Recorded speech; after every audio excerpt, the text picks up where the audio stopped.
Hey guys, welcome back to my channel. If you're new here, my name is Audrey.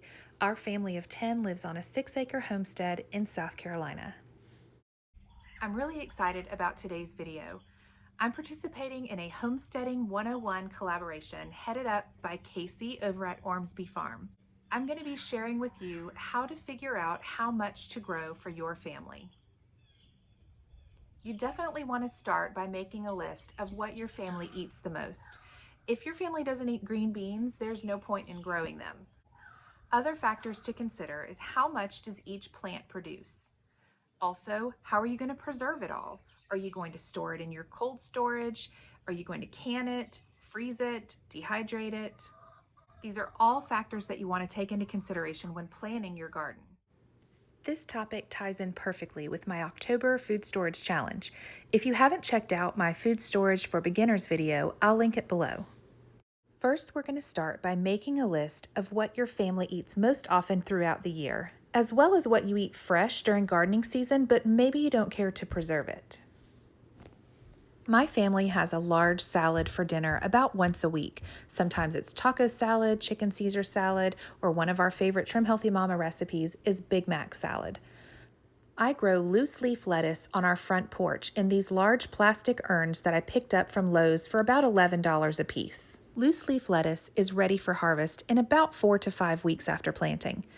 It is also a cut and come again crop, so once you plant it, as long as you're harvesting the outer leaves every time you harvest, it's going to continue to produce all season long. The next most important thing to consider is how much each plant you put in the ground is going to produce. Keep in mind, these are just averages. A lot of it may depend on the variety you're planting, what zone you live in, the health of your soil, and really just the year in general. Disease and pests can greatly affect your harvest as well. Corn produces an average of 2 to 4 ears per plant. You will get 1 bulb onion per seed or set you put in the ground. Peas produce 40 to 50 pods per plant, with 5 to 6 peas in each pod. Bush beans produce about half a pound per plant, whereas pole beans produce 1 full pound per plant. Sweet potatoes produce on average 1 pound per slip. White potatoes and red potatoes will produce 3 to 4 pounds per plant. I have found on average most pepper plants, including bell peppers, jalapenos, and banana peppers, will produce about 5 pounds per plant in a season. Pickling cucumbers produce about 5 pounds per plant. Squash and zucchini produce a whopping 10 pounds per plant.